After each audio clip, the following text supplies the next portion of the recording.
बिस्मिल्लाहिर्रहमानिर्रहीम।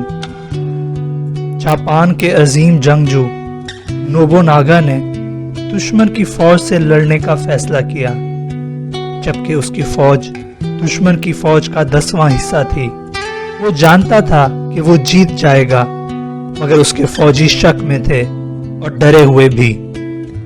मैदान जंग की तरफ जाते हुए वो एक इबादतगाह के दरवाजे पे रुका और अपने आदमियों से बोला, इबादत करने के बाद मैं सिक्का उछालूंगा। अगर हेड्स आया तो हम जीत जाएंगे, अगर टेल्स आया तो हम हार जाएंगे। अपना फैसला हम तकदीर पे छोड़ते हैं।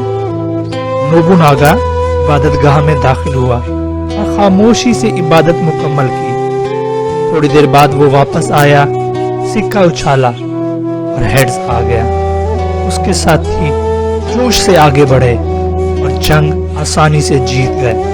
जंग जीतने के बाद उसके गुलाम ने उससे कहा, कोई भी तकदीर नहीं बदल सकता।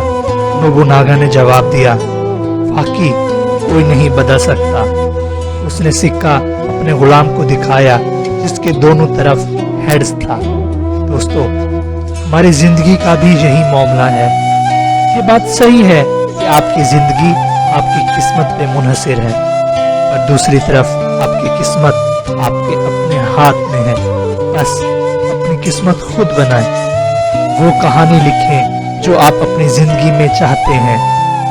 वो नतीजा लिखें जो आप अपनी जिंदगी से चाहते हैं, और आप अपनी मंजिल मकसूद फतह कर लोगे।